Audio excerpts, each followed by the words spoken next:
观众朋友大家好，欢迎收看12月16日公视台语台下晡新闻，我是陈淑君。咱先来看今天有什么新闻重点。台南新营驾驶爆炸，处处架桥倒摆经过民众受伤。早起伫台南的安平，一个本色车的工作人员和食酒赛车的人弄死。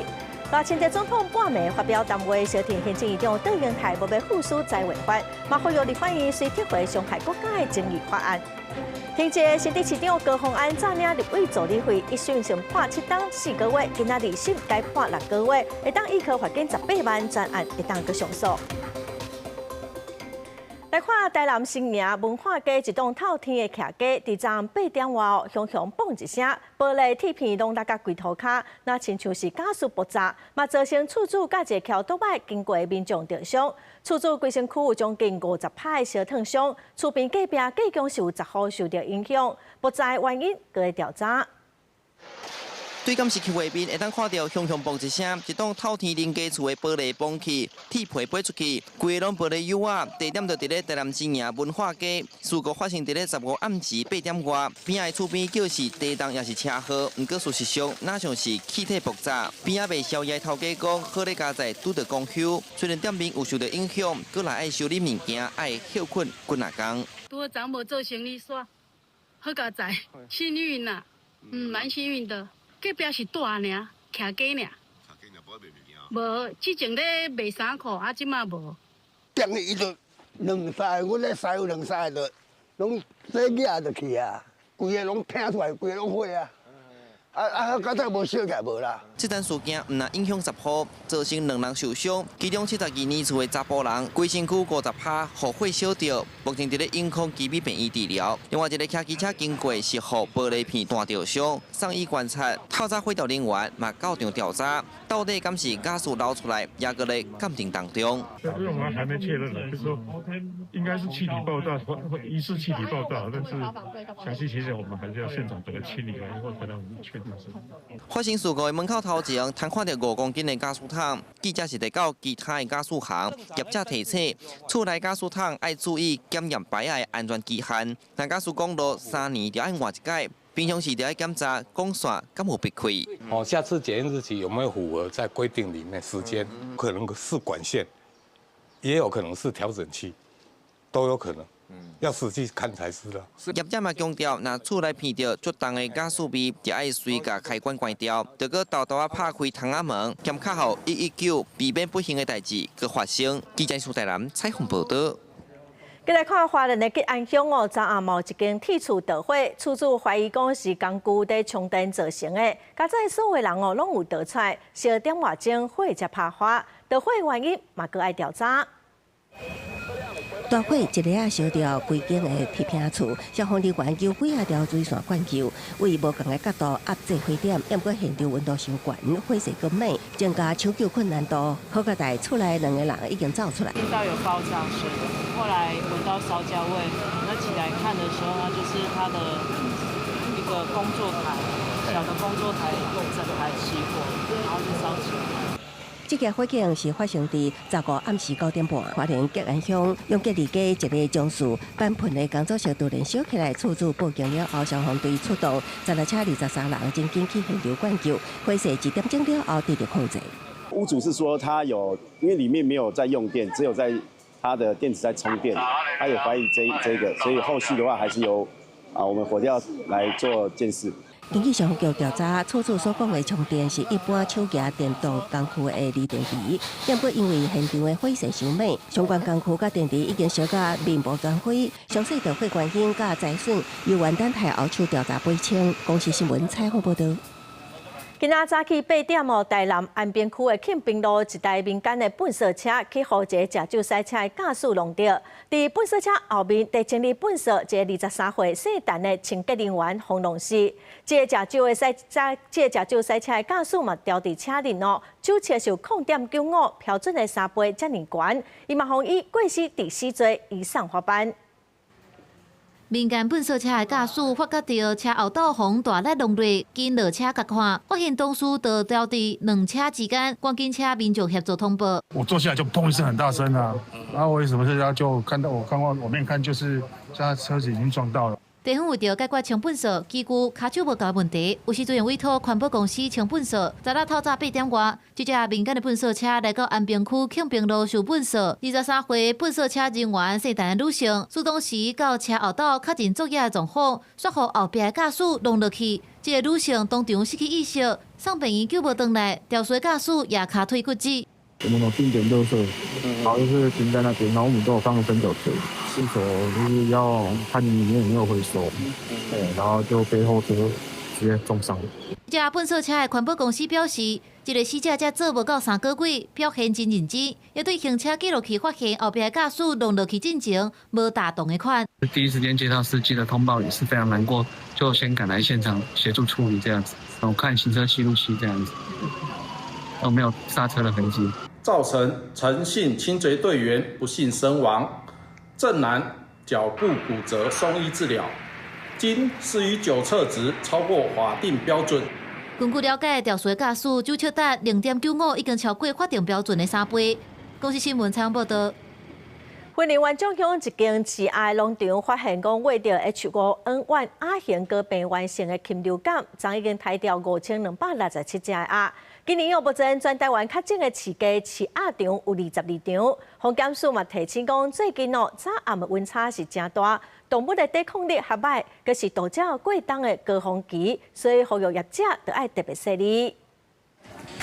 伫遐行来行去，看起来是无啥物各样，但是云林县防疫所做秋冬的强化检测发现，县中乡的这个鸭场确诊 H5N1 亚型高病原性禽流感，嘛是今年全台头一个感染到禽流感的饲鸭场。15号完成扑杀作业。主动监测时发现本县原厂乡一肉鸭场确诊 H5N1 亚型高病原性禽流感，随即依标准作业程序启动扑杀作业。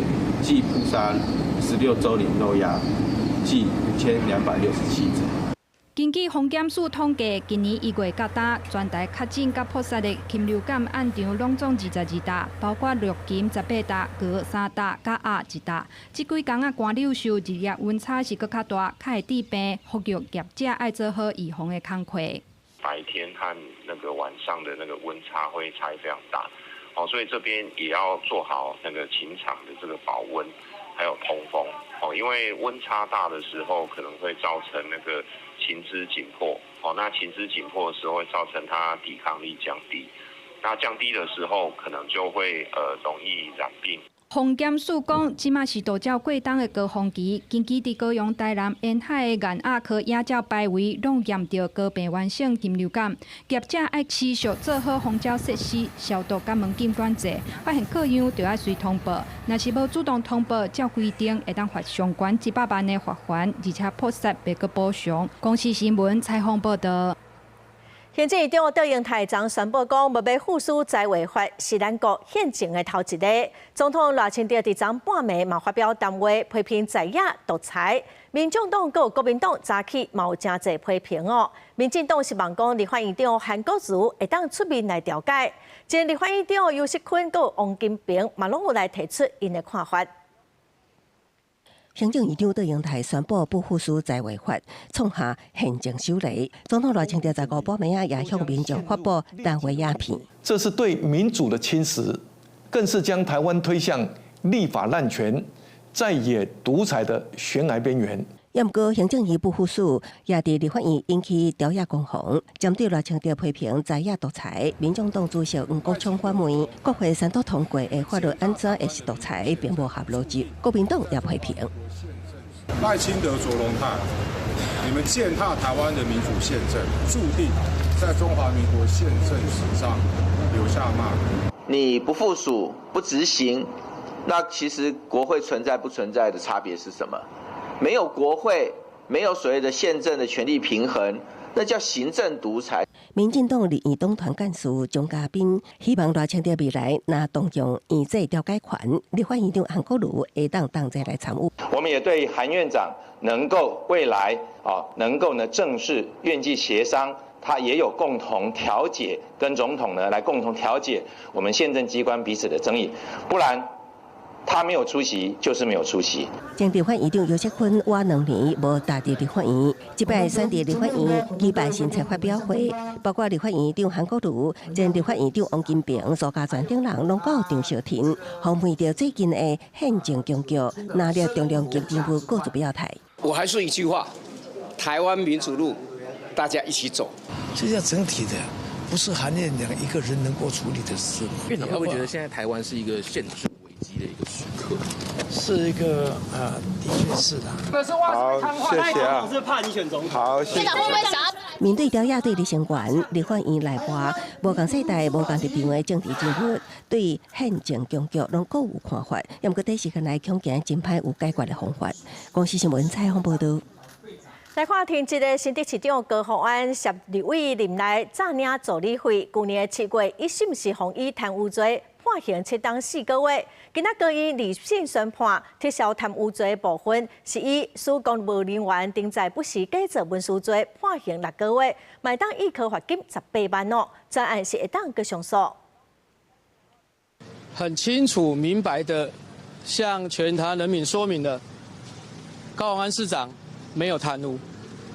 我们也希望民进党政府已经把这个国家搞得四分五裂的同时，应该从这个判决开始，停止撕裂国家，停止用双标的方式处理自己的政敌，停止用司法追杀的方式，再度把这个国家陷入混乱。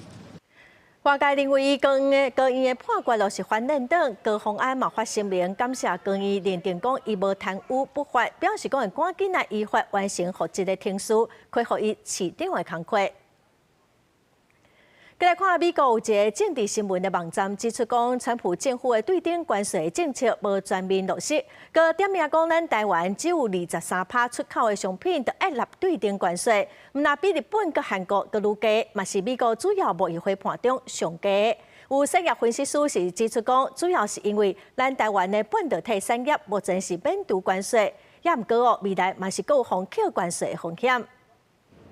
根据美国网络媒体报道，川普政府提出关税新制了后，各个受影响的程度差别是真大。数据显示讲，台湾出口美国商品目前敢若23%是需要纳对顶关税，是所有的主要贸易友盘内面比率上低的。目前台湾受到影响的钢铁、阿鲁米和相关商品税率提高到50%，汽车零组件税率25%，无列入合免清单的一般货品的税率是20%。半导体目前合免，但是未来有变数。我们的对等关税占的比重算是有23个百分点的部分而已，但是我们的税率其实还是高于日本以及南韩，而且我们还有叠加性的部分。专家分析关键问题在税率，台湾因为产业结构的因素，虽然防扣对顶关税的产业敢若23%，但是税率高，而且佫需要塔起来。另外，半导体的关税目前还未确定，尤其是未来观察的重点，若落尾税率偏高，对2026年的经济成长会是一个大冲击。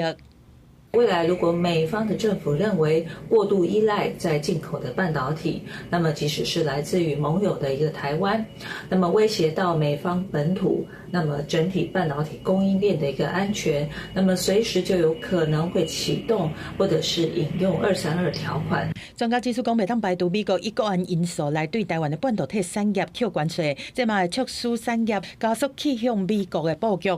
公司新闻综合报道。再来看民法爸母挺贷款的修法咯，社会是有真侪讨论。有民间团体早起就呼吁政府应该就爱提出相关的配套，嘛爱强化亲子教育。立委嘛按什么提案修法，要汰掉条文中不得对子女有身心不利的行为，要甲文理调整做正向的教育。教养有方向，家庭不慌张。因大声喊口号，希望政府伫咧爸母亲子教育顶面有搁较侪帮衬。因为过去民法第1085条有关爸母挺贷权的修法，将挺贷的字样摕掉，捌引起家长烦恼甲社会议论。家长、理小团体甲立委举办记者会，呼吁政府爱重视强化亲子教育等等资源的配套。过去行政院版本其实很多，家长一看就会觉得有点不太舒服的那种感觉，所以我们其实很在意说版本上面的一个微调，如何能够把合理的处罚措施，比方合理的处罚措施是能够明确的被定义出来，我觉得这件事情是当务之急。立委嘛将提案修法，针对条文中不得对子女做出心性暴力行为的字样提掉，改做采取正面适切、符合儿童最佳利益的教养方式，这种正面的字样。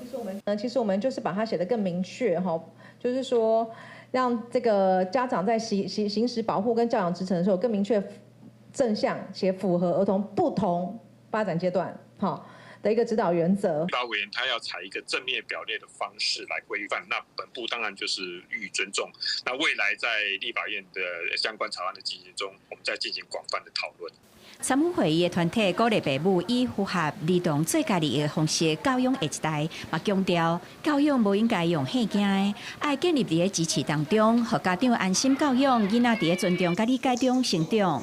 公视新闻采访报道。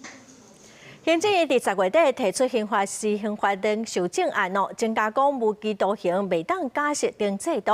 有人权团体早起就开记者会表示反对，因认为讲这款的修法内容唔但对社会安全无帮助，嘛违反国际人权的义务，更有可能会造成家家管理的困难，所以呼吁要爱撤回相关的修法。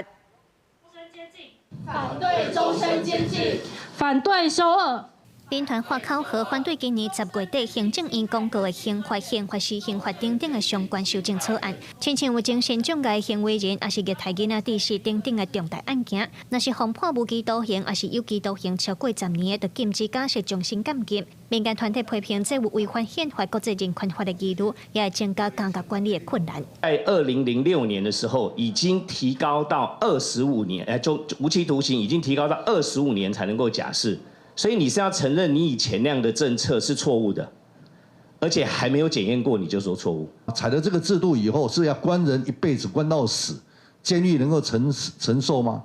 现在台湾的监所的超收已经非常严重了，那这些人在狱政的管理上面有做任何的准备跟配套吗？完全没有说明。民团强调，在法律上假释不是无罪释放，若是有符合申请假释的条件，嘛无一定就通假释。民团认为，应当把资源优先放在加强社会安全网，防止犯罪，不是等到人犯罪再来严格处罚。呼吁行政院撤回提案。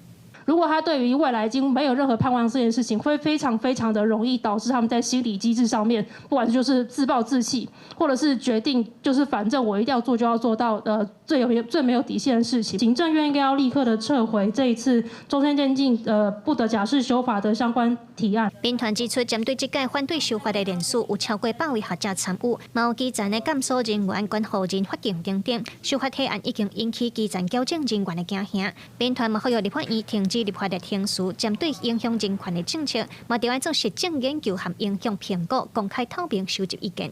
记者卢尚祖、曾俊佑台北报道。刑事局的智慧财产权侦查大队接到报案，讲伫民车社团有人用市价1节的介绍卖一寡仿的名牌包。警方嘛伫新北市土城的工厂查到有真侪假货，掠到4个嫌犯估算这假货的市值大约是3000万。警方去嫌犯新北土城的工厂，查到大批仿的高级牌仔，还佫有加工的工具，做一届甲姓涂的主嫌等4个人带回去。警方去年年底接到商标权利人的检举，讲有人伫咧人民册开社团，咧卖手工做的牌仔，请民众来买。原厂也是这样子打吗？对，没错，就是它的位置跟五金是几乎是跟原厂对的，标榜它是跟照原厂打版的，所以它还有在网络上面就是声称就是要跟人家收正版的包包，然后回来对版，然后去改缝线或是改一些五金的部分这样。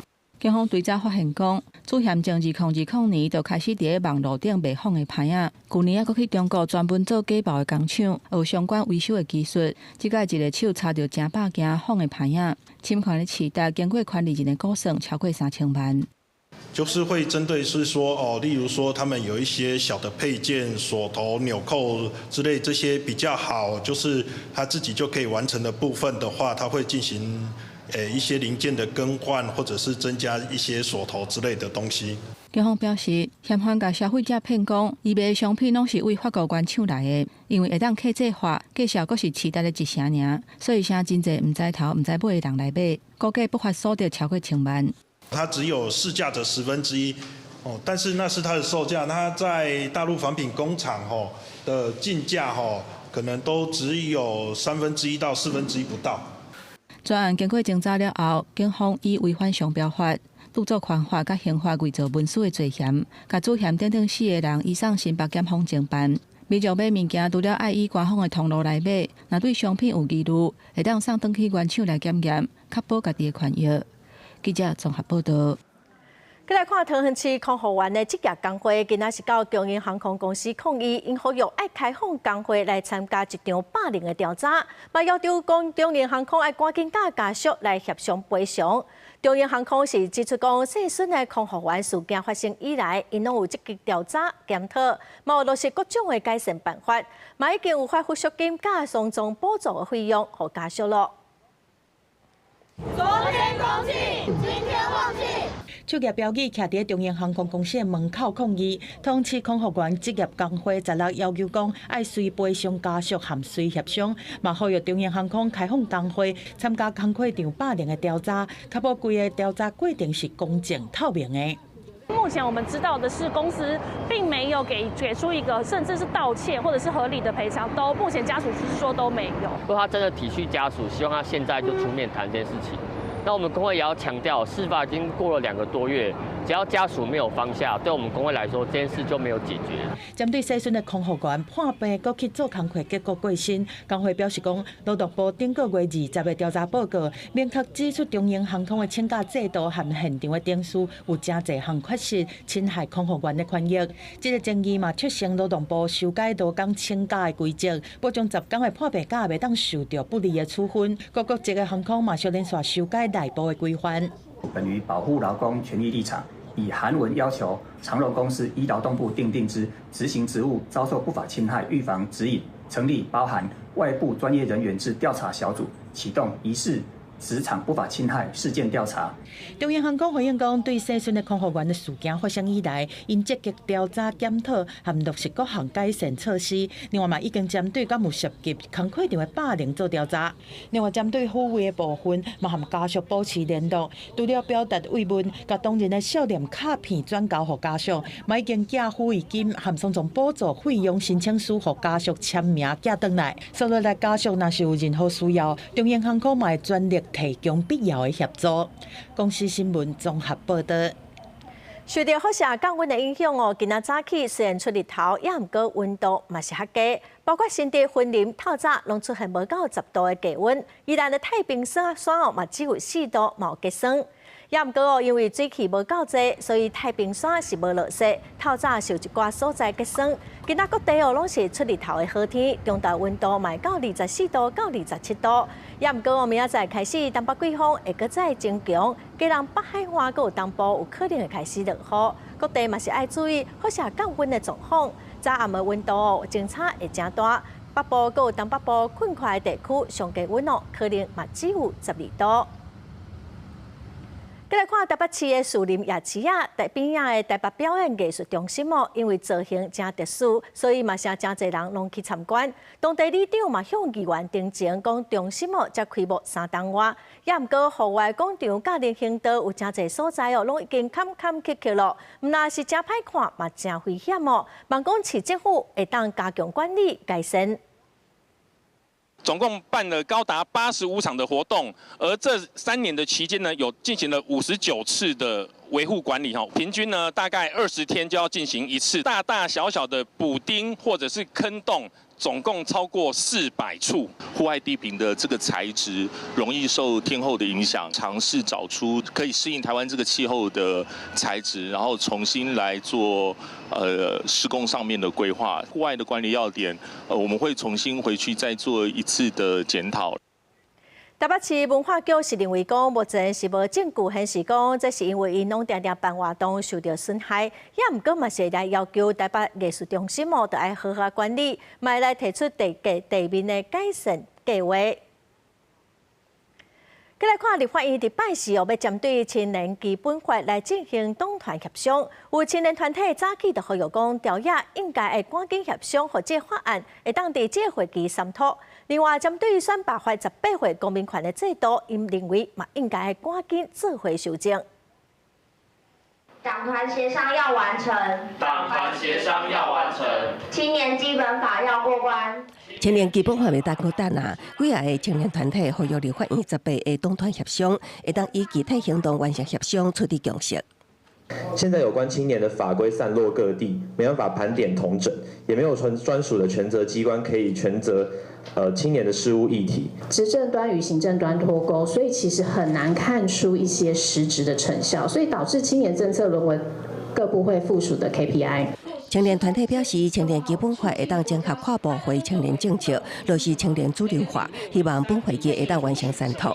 青年基本法所显明的青年主体性，宣布下来18岁公民权的制度修正，爱当在思考公布推进。本届的立法院其实朝野在18岁公民权就修法上面是有一个契机在的，那我想这也是非常重要的进展。青年团体观察，党团协商会针对青年年龄界定，监视落地18岁公民权，加监视设立青年专责基金去讨论。亲民协的角度，我们是支持行政院版本的18岁到35岁，在18岁以下的年龄，它有儿少权法相关的保障。未来青年的发展里面，应该要有基金的支持，但是如果没有这样的完整的财源来源的话，那我们支持的版本是行政院的版本，也就是未来政府仍然应该宽列青年发展的基金。唔通伫选举过了后，才话讲重视青年，听青年的声音。青年团体搁一摆表示，青年基本法甲18岁公民权的落实，会是检政治监视，真正回应世代正义，对现选后承诺的重要指标。公视新闻采访报道。国际新闻来看，乌克兰的总统泽伦斯基拜六甲礼拜伫欧洲真侪国家的领袖，和美国的代表伫德国的毗邻会谈，嘛达成5点的共识。泽连斯基是强调讲，一定要对乌克兰的安全有保障，乌克兰才会针对领土的安排来做出决定。美国总统川普嘛表示讲，陆乌两国将有机会针对最后的停战，会来做出协议。欧洲各国的领袖、美国的代表，还有乌克兰的总统泽伦斯基，做伙伫德国的首都柏林举行高层会谈。德国的总理梅尼兹伫会后记者会表示，美国、乌克兰甲欧洲已经就俄罗斯甲乌克兰停火方案达成5点的共识。这个柏林会谈后停火可能性变加会使想象。Wir haben in den vergangenen Tagen eine große diplomatische Dynamik, vielleicht die größte seit dem Beginn des Krieges am 24. Februar 2022 erlebt. Wir haben jetzt die Chance auf einen echten Friedensprozess für die Ukraine. Diese Pflanze ist noch klein, aber die Chance ist real. 美国总统川普虽然无亲身去柏林，但是透过电话连线参与这场1点钟长的会谈，对会谈的结果表示乐观。川普讲，甲罗西亚总统普丁进行真侪届对话，认为停战的协议比英国任何时间拢更加接近成功。I think we're closer now, and they will tell you that they're closer now. We had numerous conversations with President Putin of Russia, and I think we're closer now than we have been ever. And we'll see what we can do. We want to save a lot of lives. 乌克兰总统泽伦斯基坦白讲，美国甲乌克兰伫和平协议有缘有无共意见，尤其伫领土议题。泽伦斯基强调，只有是伫安全保障条款清楚具体，而且会当执行的前提之下，乌克兰才会就领土的安排做出决定。Діалогу щодо території було достатньо, і мені здається, що поки що у нас різні позиції, скажу відверто. Але я думаю, що колеги почули мою особисту позицію. Я дуже радий, що я міг особисто передати цю позицію. 另外，欧洲的领袖也讨论使用欧盟冻结的2000亿欧元，罗西亚央行资产为乌克兰提供900亿欧元的长期贷款。这个方案受到比利时等国家的反对，反倒若罗西亚甲乌克兰落买和平协议无讲到赔偿，比利时的金融机构可能面对罗西亚真大的法律诉讼的风险。欧盟执委会主席庞德莱恩会后表示，欧洲甲美国的立场相同是得到进展的关键。Europe will continue to raise the costs of Russia's war.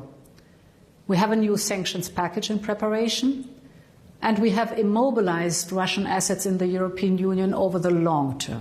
分析认为讲，美国较希望甲冻结的资产正做甲罗西亚谈判的牌，欧洲是希望使用这条资金来满足乌克兰紧急的财政需求，这也正做美国甲欧洲之间真歹得到共识的战略上的政策。公司新闻电为人编译。受到香港国安法的压力，超过30档历史的香港民主党表决通过要解散咯。党主席嘛宣布讲，伊袂阁做新的政党，这嘛代表香港多元政治的时代已经是历史咯。Today, the Democratic Party held an extraordinary general meeting, at which our members formally voted to dissolve the party and enter liquidation. We are deeply grateful to the citizens who have walked alongside the Democratic Party over the past 30 years. 因为港区国安法的压力，香港上老的民主派政党第14特别大会内面以117票赞成、4票弃权，表决通过解散甲清算，遂停止运作。在香港政坛行过30年，民主党强调，会能甲香港人做伙是上大荣幸，不过也是挡袂了时代压力，只好解散。民主党不是香港立法会第一大党，几60年来一直伫咧推搡香港特首普选。2019年也积极参加反送中运动，要下中共一直施加压力。除了几多位党员被指控颠覆国家被逮捕判刑，北京高山夜班会若无解散，效果严重。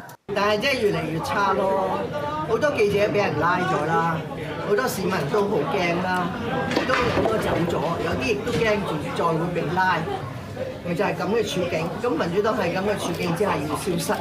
民主党参考同款是民主派公民党时停，按算伫1年内完成清算。罗健熙伫会后也讲，即马暂时无定组甲国再做团体想法。公司新闻林义祖编译。过来消息哦，过来看宜兰头城外河的海边啊，有真侪人拢会去取影，也毋过则为一条车会当驶过去的路，算是在地的取影业者组成的协会在管理。有民众是认为哦，道路甲海边啊拢是公共财，实在是无道理。协会是表示讲会来控制车辆的进出，是为着海边啊的生态。县政府嘛表示讲会来协商。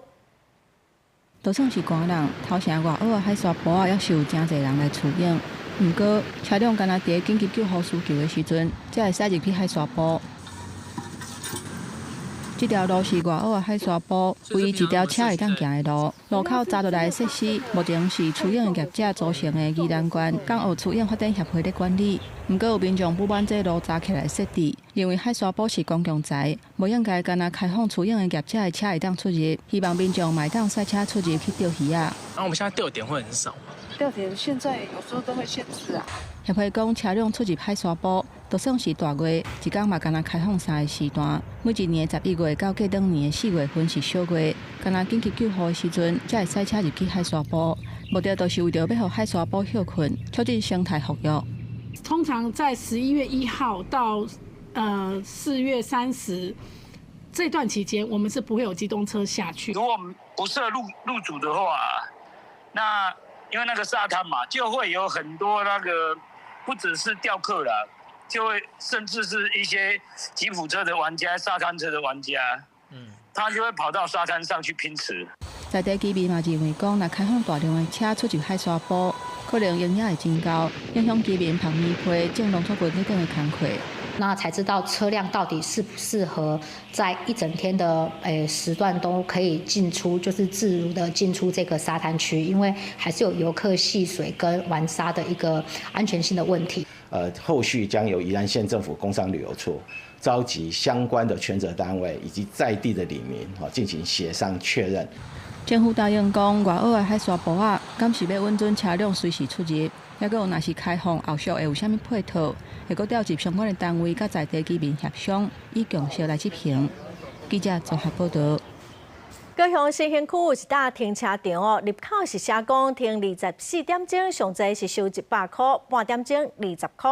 也毋过有民众停4点钟，所爱200块，认为讲业者无老实。业者是表示讲，停车场是以车牌辨识来收费，有可能是民众的车哦有搁刷叮当，所以这系统又搁定来计算停车费。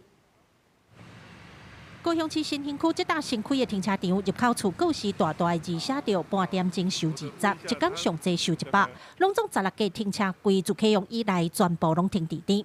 15度民众看到停车柜数，甲车停一摆，想要到最后要走的时阵，所爱纳200块。民众讲，因为纳字的边仔有另外一个告示写半点钟50，一天上最收500。不过伊迄天差不多停4点钟，无论用倒一种算法，拢算袂下。停还不到一整天啊，比上线还贵。对啊，因为大家对于这种事情一定就会觉得说莫名其妙的，怎么会多收费啊这样子，对啊，就钱再难赚了，然后又来这边被骗钱。我昨天停了将近整天。对，才100块呢，不对的。那为什么那个版主会遇到那种状况？对啊。来到现场拄着同款来遮停车的民众，伊提出发票讲，因为停车场这阵仔拢甲车驶来遮停，就算停超过6点钟嘛，拢是收100块。为什么刚才的停车场当事人煞出现收贵订单的代志呢？咱实际打电话去问业者，业者讲有可能是车停好势了后，佮有刷订单造成的。如果说他有更换车格的部分的话，可能就是会重新计费。民众上午停放一处车格，那下午再移至另外一处车格，且各停放时间均超过3个小时。依现行公告与计费方式，2段停放分别达到当日上限计费条件。业者表示，目前收费以入口迄块牌为准，另外一块是公部门核定的收费标准。这款新型的停车场无设违闸，拢是用监视器来做车牌辨识收费，边仔拢有告示提醒民众，若是刷订单会定算钱。记者郭家做杨高永昌报道。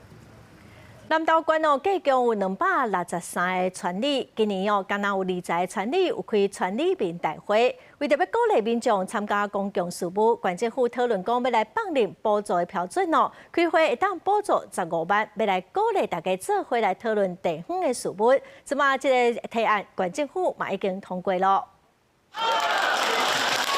里边拍扑啊，感谢里长争取改善地方的基础建设。南投县各乡镇市村里民大会建议执行经费补助办法，超过10年无调整，为招村里长反映人口结构改变，用同性软体也会当直接向村里长申请，较少居民会想要参加村里民大会。尤其补助办法规定的出席率，伫现代实在真好达成。里长拢讲补助看会到，领袂到。医院里头目前有2300几户嘛，7000外人嘛是也。无法度啦，出席率啊，你讲从400外人来出席，事实阮里办公厅吼嘛无达底啦。100-200个，也想吼偌济，达到卖拍手来达标，伊来开会的人数吼决定迄个成果。听到里长的心声，南投县府会期当中也通过放量村里民大会出席率的补助标准。改组出席户数爱超过2成，也是出席人口数爱超过1成，选一项来计算，按算咧明年初发布实施。那户数的部分是2成吼，就会使吼，人口数就是1/10，1成就会使吼，都原本的迄个最高的12万吼，来调整到15万。另外，目前的办法规定，村里民大会补助经费上悬12万，而且敢若会当使用自备公用设备，做小型工程也是公共工程的配合款。为了鼓励地方申请这条钱来开村里民大会，规划甲补助提悬到15万，而且增加补助范围。经费也会当用来办演习活动。也若针对有里长指出，对着人口数较济里，修改办法了后的出席率也是无好达成。县府也表示会过来建议讨论。记者邢平仪南投报道。嘉义县的欢乐乡有一间公庙，有一尊神互淘汰去，民众是伫网络铺文，警方主动来调查，嘛已经抓到贼头了。监视器翕到一个查甫人，家己去庙内，摊内底无人的时阵，就来淘汰庙内服侍的太子爷神尊。这是嘉义县欢乐乡一间公庙淘汰神像的过程，虽然拢互监视器翕落来，不过因为太子爷细细仔一尊，一开始庙方阁无发觉已经互人淘汰去啊。调3工啦，3工才发现着，拢无发现，是安怎？就是讲。也无遐注意到啦，遐细尊也无遐注意到，原底前路拢伫边啊，就是要刷去中，要点我啦，我甲发现无去啦。嘉义县中部分叫欢乐分住所的警员，因为伫网络顶面看到民众发文，讲有公庙的神尊无去，主动协助调查。伫庙方报案的2点钟了后，就来找到贼仔，互即阵三太子顺利倒来庙内。伊就是伫遐摸来去按到遮，甲佫用油啊包咧，为遐行出。循线锁定一名男子涉嫌重大，经通知到案说明后，顺利起获，遭窃取之三太子神尊。庙方表示，即阵专工定做的太子爷是庙内上细尊的神像。警方甲因讲，对方亲像是因为感觉细细啊一尊真古水，所以才会来偷摕回去。目前案件已经函送家己地检署来侦办。记者林慧婷家己报道。内政部今仔审查彰化县国土公园分区图的草案，有环保团体是批评讲，这款规划会予彰化流失真侪农地。另外，款团嘛正不满讲，中科4期的林林园区，阁有一半土地无人地使用，即马县政府说阁要来开发林林精密机械园区。少年人歹生活。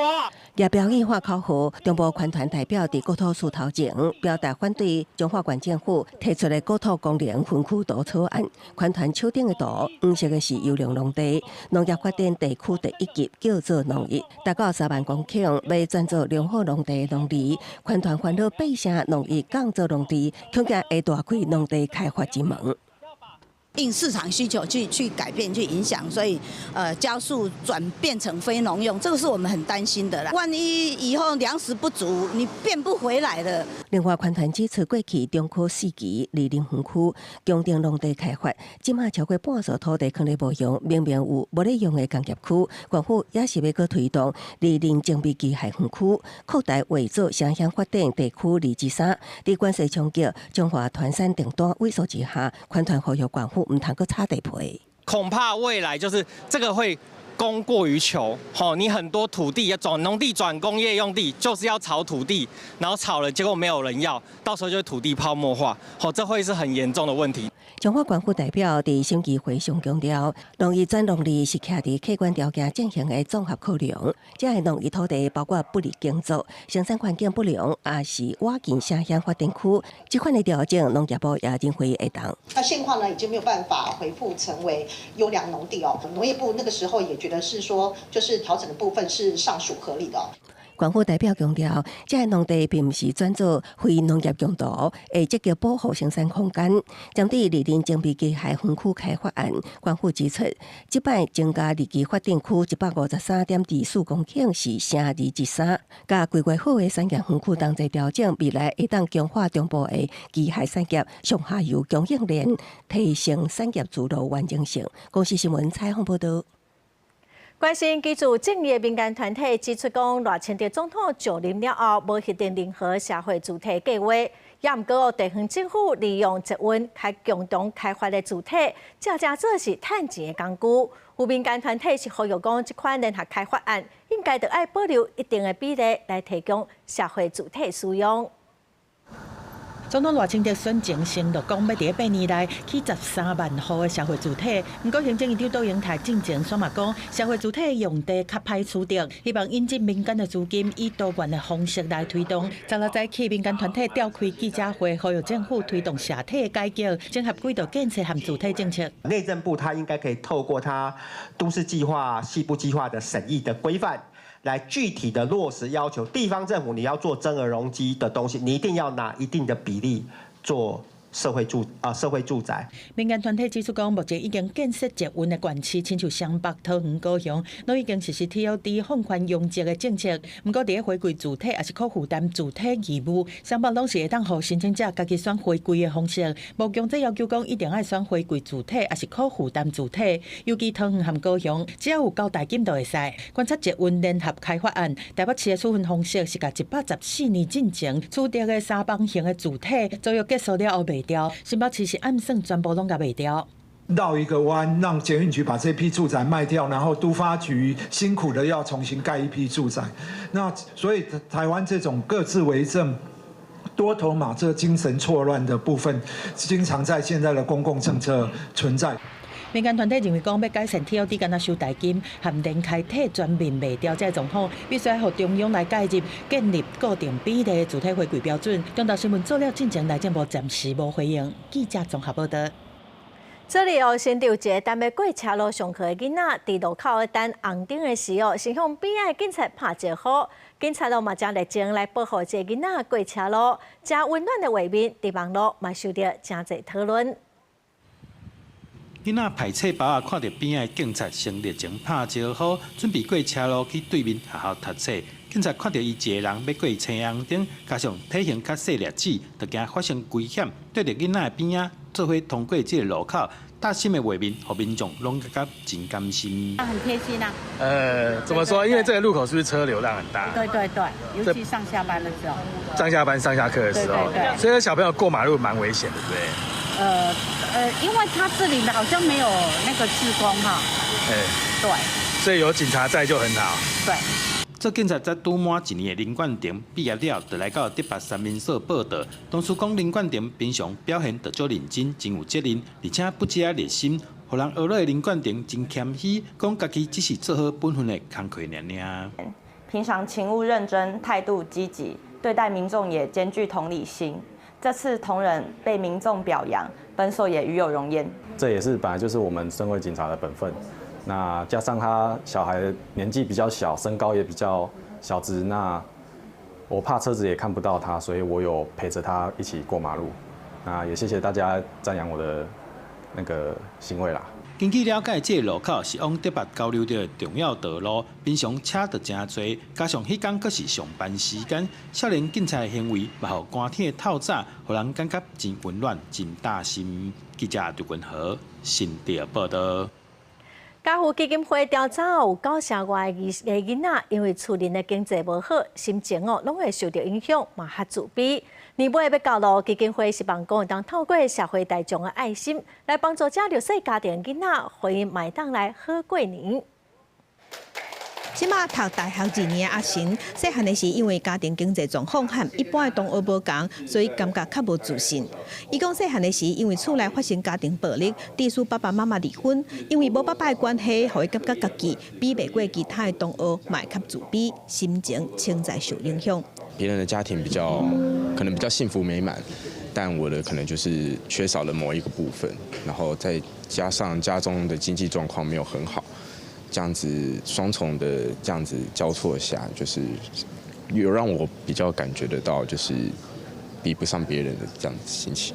社会上其实有蛮多算是被偏见对待的这个部分，这样子。那其实妹妹跟哥哥就是也会因为可能是妈妈是新住民的关系，就不租给他们，或者是被别样的眼光对待，就造成他们可能是身心状况有一些比较不好的影响。根据家扶基金会调查，15岁以上的儿少已经捌代志，知影厝内经济无好会替厝内想，但是有9成2的人也会因为家庭经济困难受影响，阁有7成3的弱势囡仔会因为厝内经济较无好过，出现情绪的困扰。家扶基金会表示，长期以来家扶的角色就是帮助这些囡仔陪伴这些囡仔走出困境，让因建立自信，帮助因复原。除了经济上的一些协助之外，我们在他们身心困扰上面提供了比较大的协助，所以这也呼吁社会大众在关心这些童年逆境的家庭儿少，他们除了在经济上协助之外呢，身心陪伴上面是很重要的支持。家扶表示，提供课业的辅导班、办应对的活动，都是陪伴这些弱势囡仔的服务。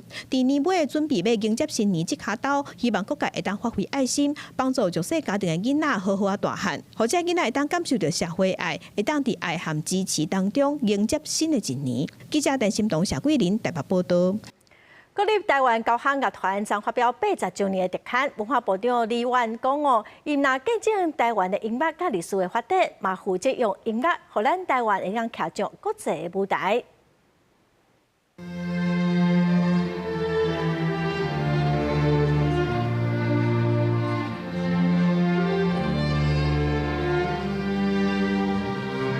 一首经典的台湾歌，我若拍开心内的门窗，由台湾交响乐团演奏。因自1945年成立到今已经80年，见证台湾对改严和台湾古典音乐的发展。因的头一场表演就是伫咧中山堂，所以8月也专工选伫咧遮发表80周年特刊，代表历史和文化的传承。团长和文化部长拢认为，台湾交响乐团是记录战后乱世和演奏艺术的养分。对于艺术的追求，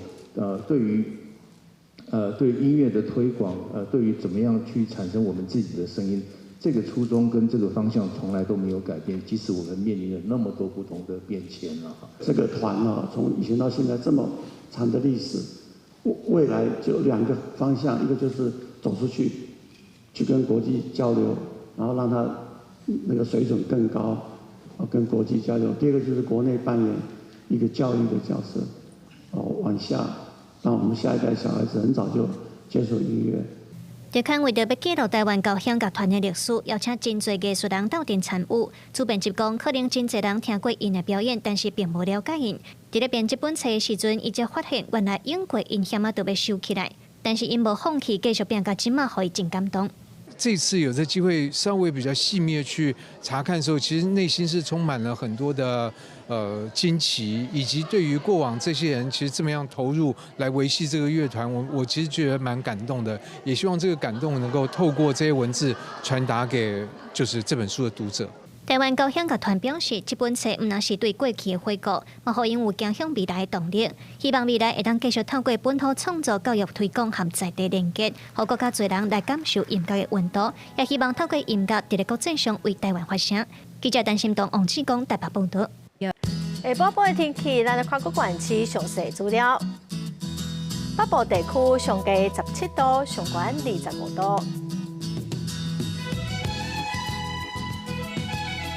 中部地区上低18度，上悬25度；